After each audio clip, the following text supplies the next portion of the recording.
Hey guys, it's Celine. I find loads of these. My white hair. This video will be about the whole of the past week or so, witchy check-in plus intel, I hope, for whoever wants it and likes it, especially the females among us. I think well, at least to me, it's interesting. I've had an interesting week, and so I am going through menopause, very obviously, and I will have some, side effects to describe, also from a vibration standpoint, and I think that's where it gets really interesting. I'm also still completely pooped. I will take up this nice big crystal here that I've used before. Maybe it'll clear my brain a bit more. Because there's all sorts of things that have been going on, and there's things I've done. So, for example, I've made finally this huge deal here, which I like very much. It is my charm necklace. This is actually the front that you get to see like this. And I won't go into all sorts of details. You will see me wearing this when I've got a dark sweater on or something that you'll actually be able to see it properly.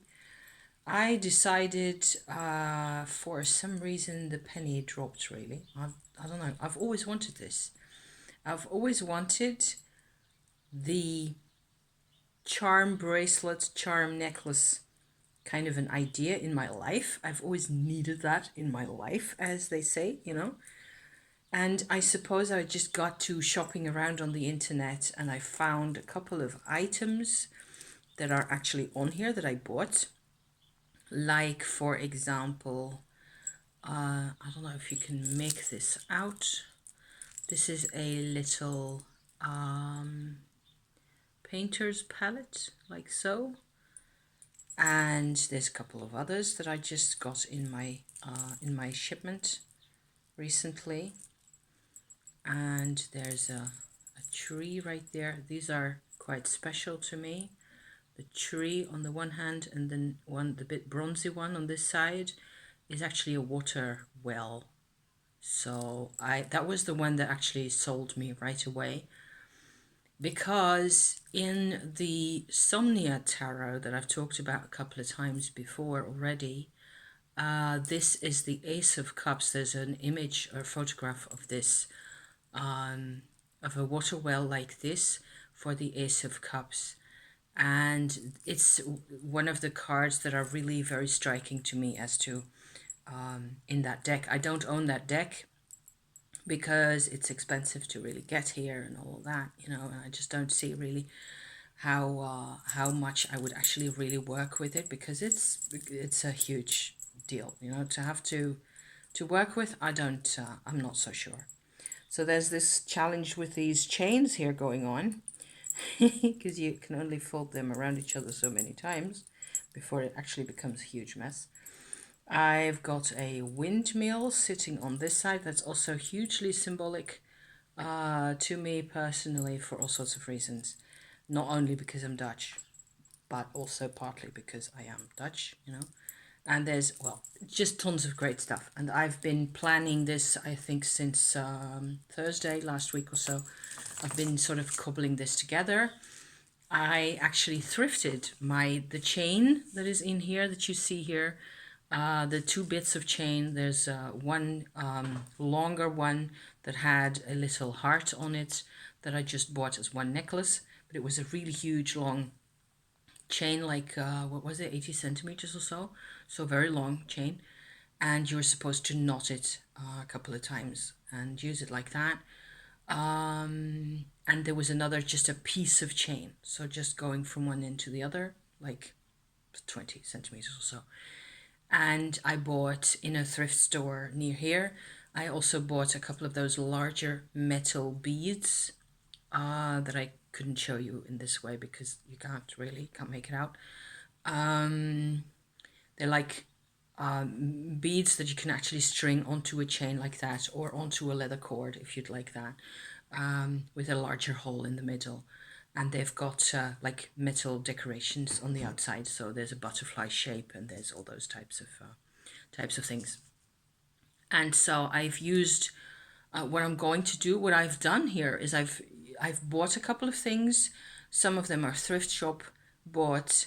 The base of the whole thing is a chain that I've got from a thrift store, and the whole construction is based around that, really, with chains going, links, linking the chain like that in different levels.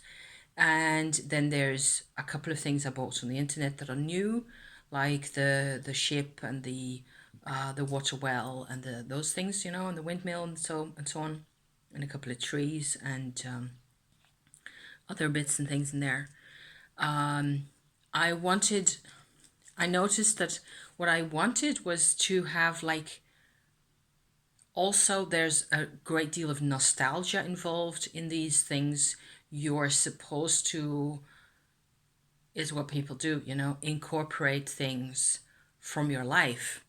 And so what I've done is I have actually got 3 rings here that are in here that have to do with my relationship with my husband, and one other ring that ties me to my mother, that I got from my mother when I was a kid. I've never really worn the rings that the engagement rings, if you like, I got in our first year together with my husband, and those I have worn at the time, but then I was like 21, 22 years old, and my fingers, are not the same as they were. I have small hands, but still, it's still not possible to wear those things anymore. And so I've always felt really bad that those rings got sort of pushed into a corner, into a cabinet somewhere, into a jewelry box, and just abandoned. And they're not really part of my life anymore. The same with the ring that I got from my mum, which is a quite special one. It has a rose on it. I don't know if you can make that out like this, just a bit, just to have a bit of an idea. This comes from Cyprus, and I visited Cyprus with my mum when I was 17 or so, 16, 17 years old. And I don't know exactly when it was anymore. But, well, there's all sorts of reasons why I think that's quite special, And I wanted to have something that will, that will, make this presentable, make this something I can wear, that will look cool on a, like a dark shirt or a dark sweater, that like a turtleneck, for example. It'll look really cool. But because I've worn it already and I liked it, I will probably, even though I have done like double fastenings onto everything because I'm scared to bits that if I wear this outside the house, actually one of those rings is going to fall off. Oh no, So I'm going to get more of the similar type of chain and do yet another silk roll out, because it gets heavier also. And so the more chains you have in your neck, the more comfortable it is. So yeah, more plans. And I still want, there's still a couple of like symbolic things that I could use to go in here. Like for example, I still like a lion's head to be in here, or yeah, a lion for some reason, because I'm a Leo, my Leo sign. And I was thinking of feathers and angel wings and those kinds of things, because you see those on the internet all over as well. Charms are really interesting subject to Google as well. There's history of charms that is just so much fun to read, and how people have, it's like a kind of personal magic almost, because it's protective and it's sentimental and emotional and all those things. I love it. I'm completely nuts about it. I also, lo and behold, got myself a rosary. Yes, don't move, I will get it. Because it's sitting around my Mary of Guadalupe statuette right there. There it is. An actual rosary with an actual Christ on the cross figure. I would never have in a million years thought that I would actually get this. Um, it feels okay to me now. And I still feel very sorry for him to be hanging there, but I suppose after all the things we've been going through over the past years and months, I kind of feel like I understand a bit more what the purpose is of the whole Christ on the cross idea, in a way. It's when we were in Germany a couple of weeks ago. We were still in lockdown over here, and I visited with my husband, who just happened to be able to go into Germany for a tiny bit, because the client that my husband had to go to was just right around the corner from a little town that's in Germany over the border, like so. And I've actually been in a, what was it, 14th century or so, church in there and looked at the things. And I've been in a million churches, of course, looking at all the symbolism. And it was actually for, I don't think I, I'm not, I don't think I need to be as negative about the whole cross and crucifixion idea. It depends on how you look at it. You can look at it as a symbol, right?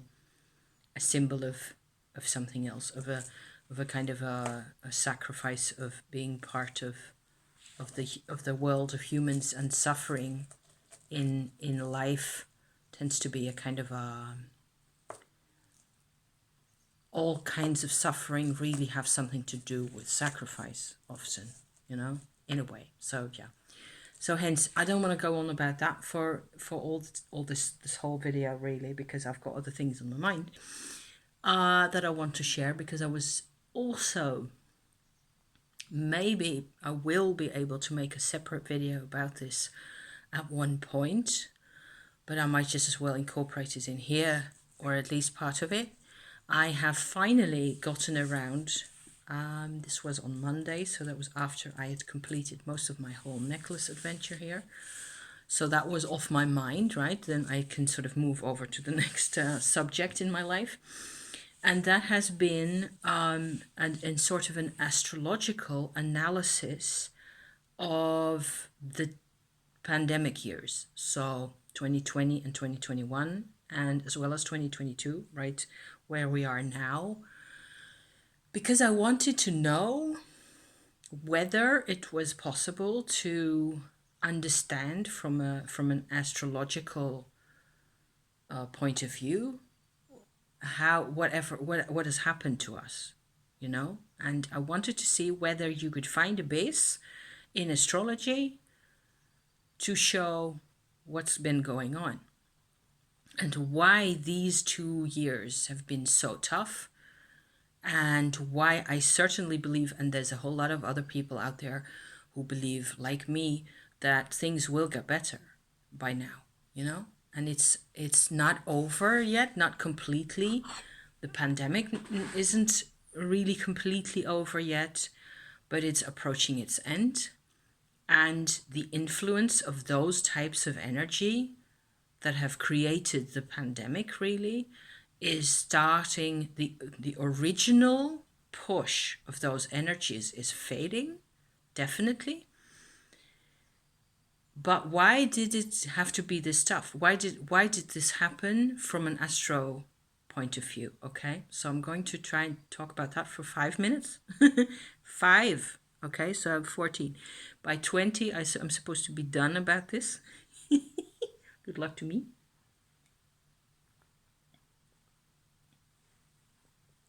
The thing is that there's 2 reasons from the astro point of view, okay?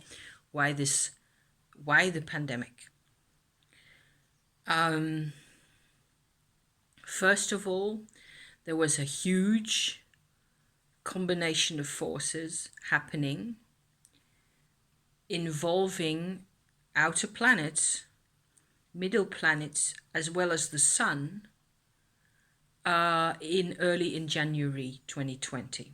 Okay, I think of that conjunction. It's called a conjunction because they stand in the same part of the sky from seen from Earth.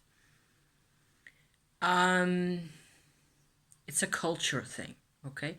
It's a cultural experience kind of a thing.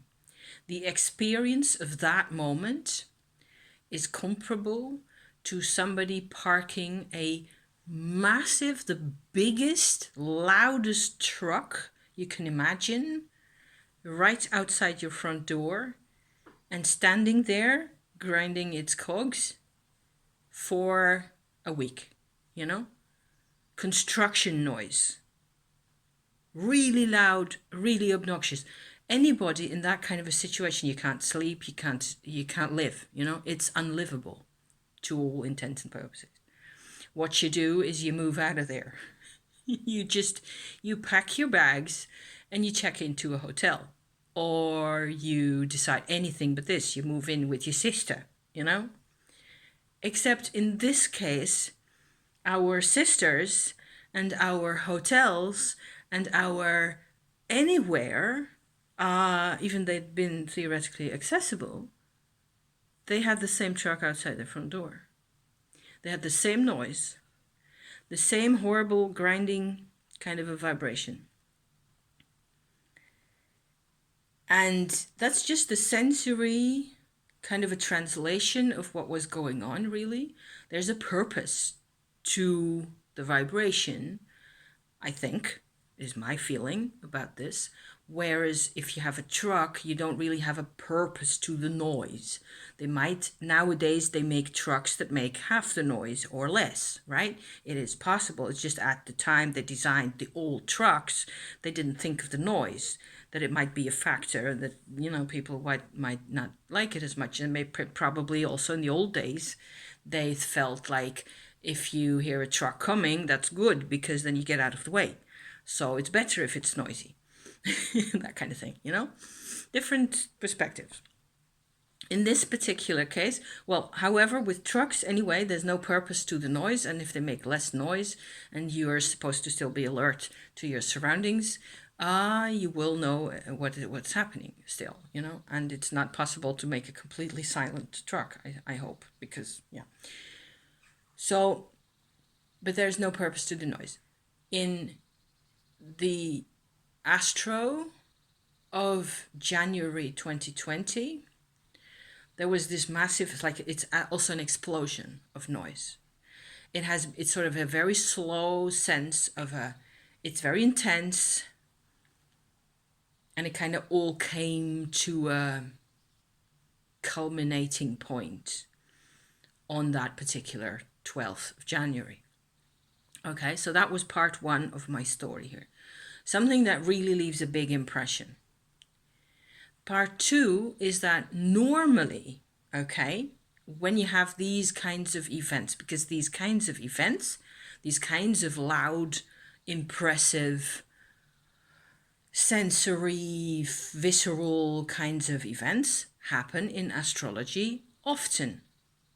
Every so often, you know, there's always something going on. Normally, and during my lifetime, what's happened is that you get a different energy a couple of weeks later. There has been that, but the combination of the energies over the past 2 years has been to stress again and again and again this same noisy truck phenomenon. And that's it. That's all there is to it, really. This is so you have been sort of re-traumatizing. We all, every one of us, including, I'm thinking animals and trees even, have been involved in the same sort of deepening process. And so you can go on from there to interpret what it has meant for each of us and for us collectively, for us as groups, you can go on about that in all sorts of detail. You can do without what you want, really.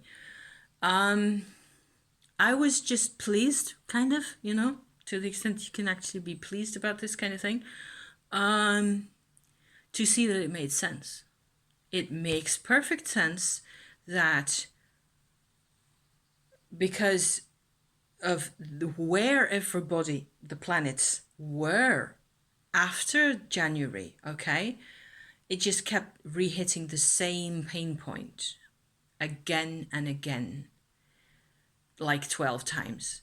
And normally your attention is, it's less of a drama to begin with, because there's only like two things involved, two planets involved in a conjunction, for example. And then the other one, the faster one of the two, moves on. Sometimes you get one of them returning to that point, which is called retrograding, okay, for a bit. And there's like a recurrence of that kind of an energy. And you will occasionally have an aspect to the moon happening, with that energy being on the one side and the moon being somewhere in the chart where it sort of re-triggers that. 2, 3, 4, I don't know, kinds of events like that that have to do with that particular expression, that particular pattern at the time, and you're done. And then there's another event in elsewhere in the zodiac, in a different sign, in a different atmosphere, in a different feeling. And so that distracts you. And we never got a chance to be distracted.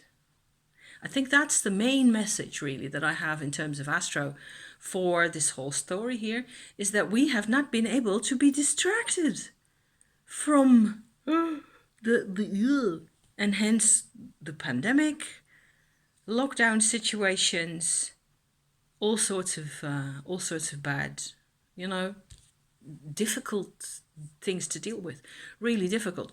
And I have blamed myself. I've been angry-ish at myself, why I have resented the lockdown that they've put on us in this country so much, because I am like going to myself like, really, is it this important to you that you're going to be cranky and miserable because you can't go out for a cup of coffee when you prefer to make your own coffee back here anyway?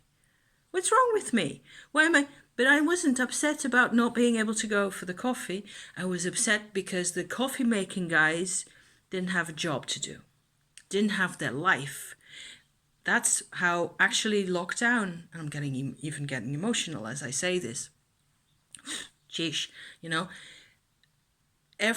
it was like the lockdown, there's the pandemic, the disease, and infections, and there's the actual physical component, if you like, of that, and the vibrational component in terms of the lung, chest area, organs, all that, as to the people actually having to deal with the sickness, on the one hand. And then there's the lockdown phenomena, and then there's even, I'm kind of thinking that with the vaccine, even though I'm not anti-vaccine necessarily, I'm not saying that, I haven't said that, okay? It's like bringing forcefully everybody together, forcing everybody together to be confronted with the same issue in the vaccine, the vibrational issue, not the corona thingy itself, but it's like this running up against this wall, where I would say it's a wall of sound, of overwhelming, noise. And over the whole of those 2 years, up until right now, there have been planets going over this position and over Pluto at the end of Capricorn, back and forth, often together with another planet, way more than normal. I'm telling you, like, you have not seen this before. If you look at the whole of the 2 years, plus today, plus, I don't know, a couple of months into 22, really. Because by the end of February, it's all over. Everybody, including all the retrograde stuff, has moved on to the next set of signs, to Aquarius, to Pisces, to wherever, on. Whereas the whole of those 2 and a bit years, we've been grinding back and forth around, it's like deepening a hole in the ground, sitting in the hole and digging at the down in the same hall. So, and yes, I'm over 25 minutes, I know. There's one parallel I want to make. I have noticed people comparing this situation to the World War kinds of situations and to concentration camps. And even though I really, really don't like those comparisons because no way. Now I understand why. Because those are emotional expressions, right? They're not rational comments. Those people who compare lockdown or pandemic situations to concentration camp situations, they're not trying to make sense. They're venting.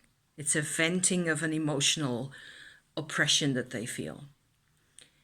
And in that, you can actually sort of see how it makes sense. You're still supposed to behave and consider, because that's what we want to be about as humans. We want to be considerate and take care of each other and not say things that are nasty. Welcome to this world. People aren't considerate, never.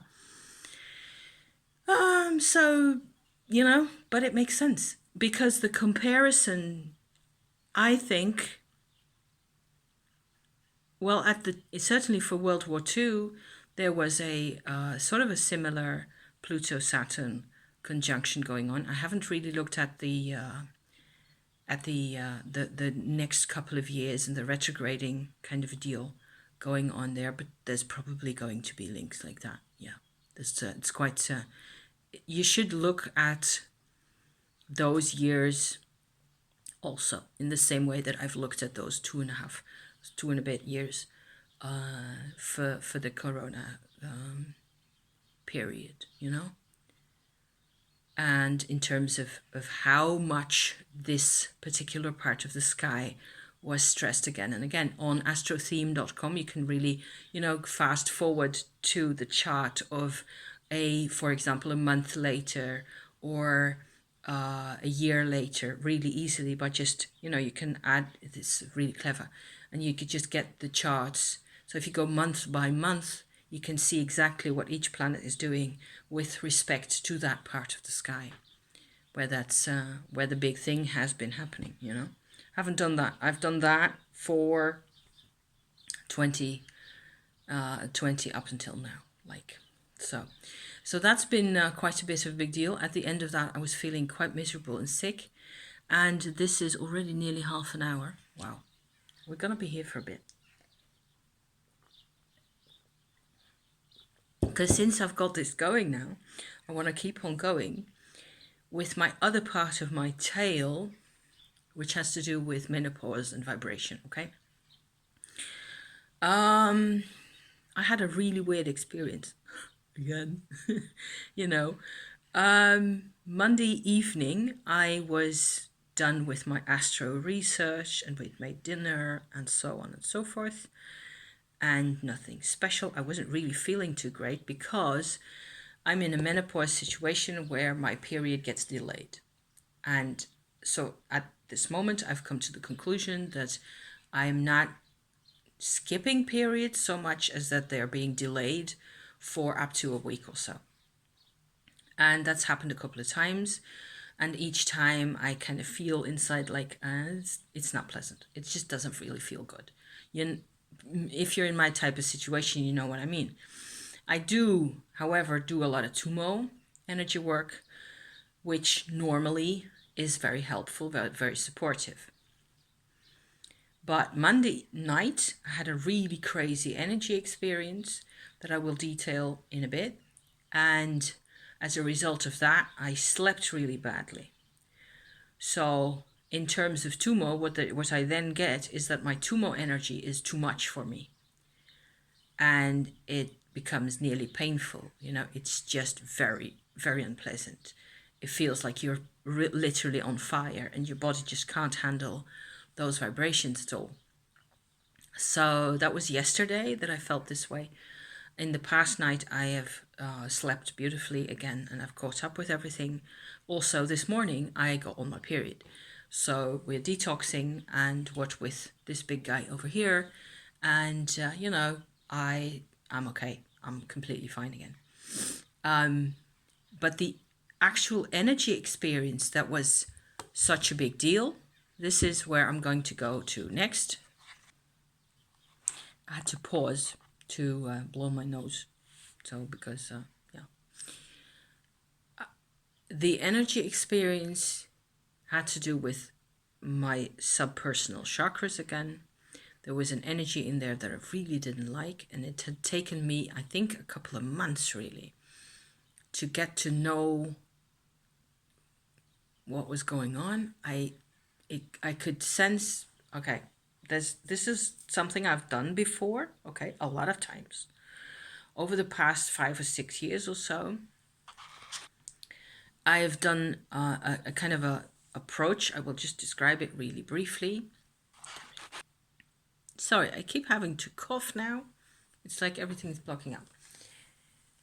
An approach where I use what I call white light to help me extract from the area underneath me in my body, underneath me in the earth, okay, energies that I don't feel belong there anymore. It's a process that has always worked really well for me so far. I don't know whether it's going to be difficult or challenging in the future. I'm kind of scared even to talk about, I notice at the moment, because it has the change that it has affected on Monday was bloody intense. And I've never felt this way before. Okay, normally if I do a white light into my earth line kind of a session, a kind of energy just goes up into, I can see normally, kind of feel what it is, what its purpose has been, and it reconnects with the light, and it's gone, and I feel better afterwards. I feel relieved. I feel stronger, or like I have more space. That's normal. That's the normal MO. In this case, what happened is I finally got this energy sort of let go of me. I will describe what the energy was like in a bit.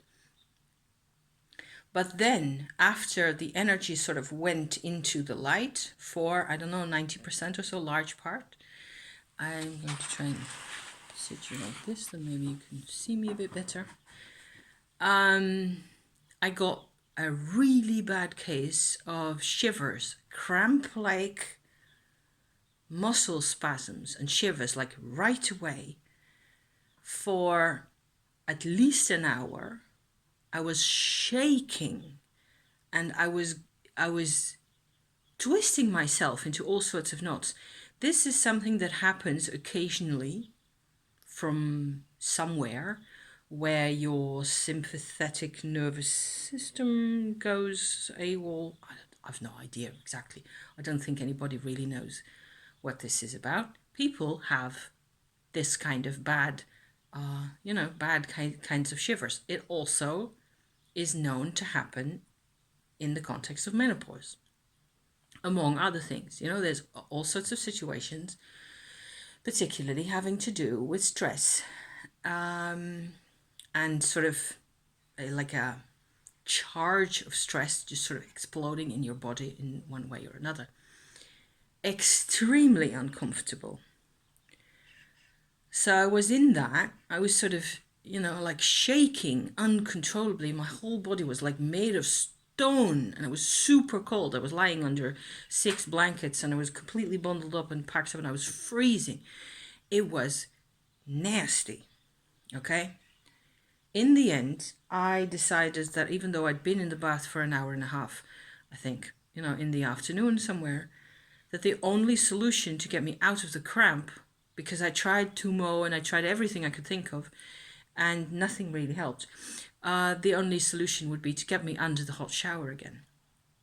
So out I went. Each time I got out of the bed, out from under the blankets, the cramping got so bad. It was like I couldn't even walk nearly. I was like staggering to the bathroom to get myself and so on.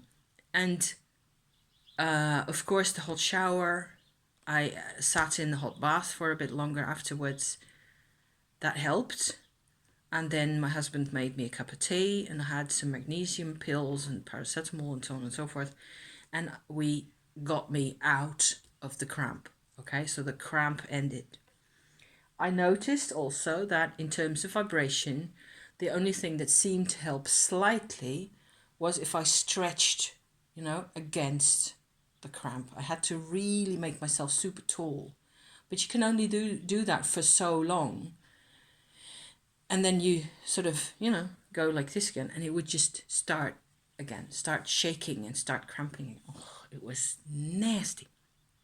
So after that, by the time I got to actually sleep, I was so exhausted from this. It was like no energy, I don't know, underworld, like kind of places that you go to, physical underworld kind of thing with spooky marshland and frozen trees and ice on black spider webs kind of a deal going on right there. So yeah. And so by the time I got to sleep, it was like 2 o'clock. And then, but I don't really do very well if I don't sleep properly. So I had like so many toxins. All day yesterday, I was physically unfit for duty. And I ended up, drinking loads of tea and having whatever I could, going for a walk and so on. Weather wasn't helping either. It was rainy and nasty and dark. I knew I just had to sit it out. All I could do was to just sit it out. And I had another bath in the afternoon. And I can still feel it. Now that I talk about it, I can still feel like my muscles are still sort of at me in my legs and my back and everywhere, in my shoulders and in my chest area, He was still whining from feeling so sorry for themselves for whatever I put them through. Okay, so a couple of hours ago, like 2 hours ago or so, I was thinking about this again. I was journaling and I went like, okay, so what exactly, if you want to figure out what this was, okay, why is this such a big deal? What exactly is going on? This is my take on these things from the vibrational point of view, okay? What with the experience of Tumo and Shakti and all those things, okay? So Tumo and Shakti are crucial to make sense of this whole series of events. I had to sort of describe for you what it was like at the time, and now I will describe for you what it means, okay? The energy that I had to get sort of extract from my earth line using the white light, which worked in the end, even though it was quite a lot of hard work. I believe it was the energy that makes a female of the menstruating and ovulating kind, okay, capable of becoming sufficiently permeable, so receptive, if you like, to become pregnant. It is, if you like, the energy of conception that left me at that time. It doesn't mean I'm not going to have my period again, maybe a couple more times, I think so. We'll see. I've no way of knowing. But it was a very clear, very specific kind of energy that I felt was very unpleasant because it doesn't jive with my personality, because I'm way more, I want to be a person and I want to be an individual and I want to be proactive and I want to think about things. I want to be free. This is not an energy of freedom. Okay? This is the energy that is required to make a body a person inside a body capable of abandoning its own personal strength for something else without actually knowing what that is, without knowing what the other else thing really is. If you know you want to get pregnant, you want to have the kid, or kids, and you have the desire for the child to be, and you're aware of all that, and you're welcoming that into your life, then you're sort of aligning yourself with this whole process. And I still think it's going to be overwhelming to actually experience it. The conception of the child, the way the child takes up more and more room inside your body, inside the physical part of your organism, all parts of your incarnated self are going to be involved in this.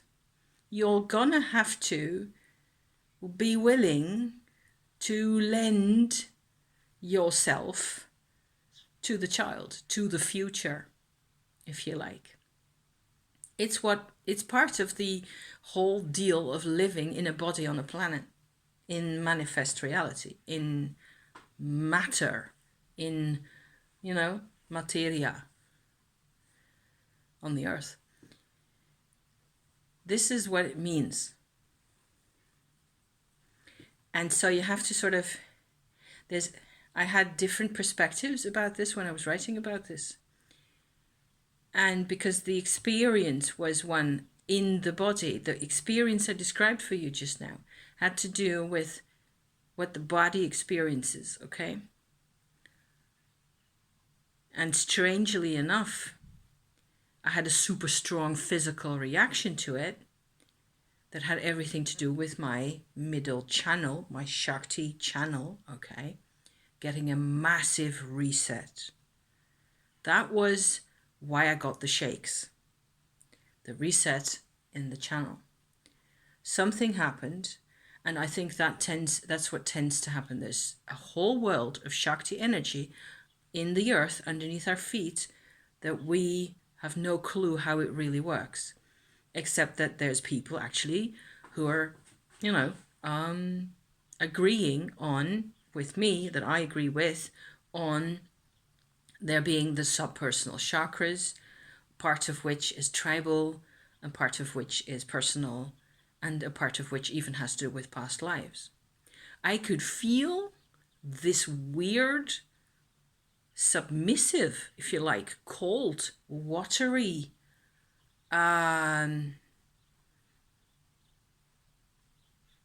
uninvolved in anything else energy that left me Monday night.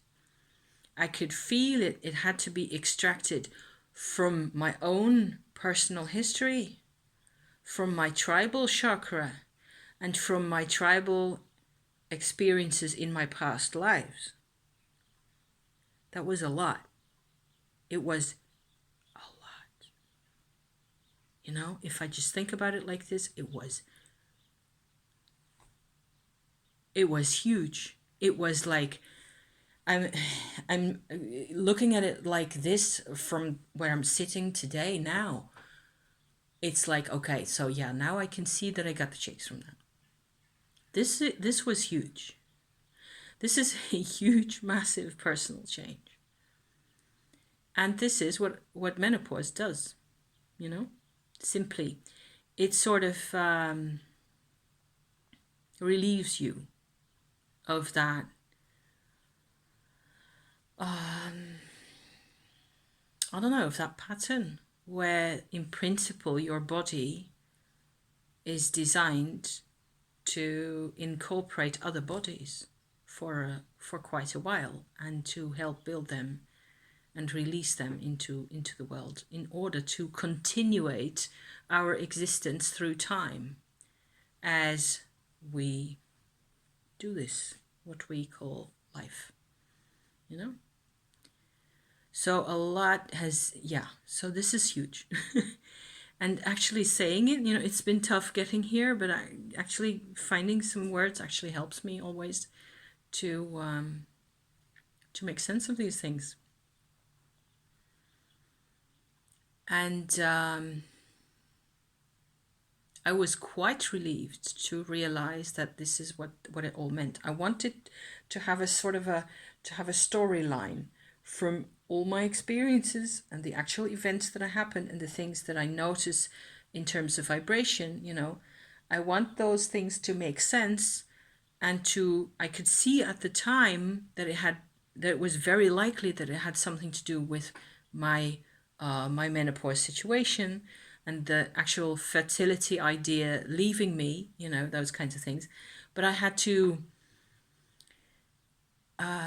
you have to really interpret what it really feels like, I think. And I think that's what I am doing here. So, because you can call it submissive, but it isn't really. And a lot of this is what has made our continued existence possible on the planet. Okay, this very force, this so-called submissive force. Let me just keep calling it that, just to make sure that we're talking about the same thing here. It is what has been most reviled and downtrodden in all of patriarchy everywhere. It is what is hated about women in very many ways, in ways that I'm so used to seeing that I am afraid I'm seeing those everywhere. Because it has to do with an actual unavoidable sort of a non-sovereign system. It's a system where everything in our lives is about creating freedom and sovereignty for the human race. Really. Experiences can be really bad, but you're always supposed to just fight, and that's my philosophy anyway. You're supposed to fight for yourself. You're supposed to reinterpret what happens to you, and to just not, you're supposed to not submit anymore. At some point, you're supposed to continue fighting and to decide what it is that you believe in and so on. Those kinds of things. It's always about that.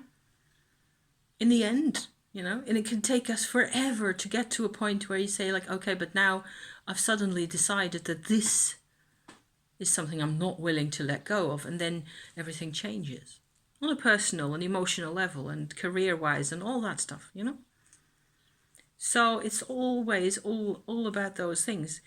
But this energy, well, it's part of it's non-sovereign. And I've always felt it to be that way. I've always felt that you can get pregnant, in a second, and you have no say about any of it.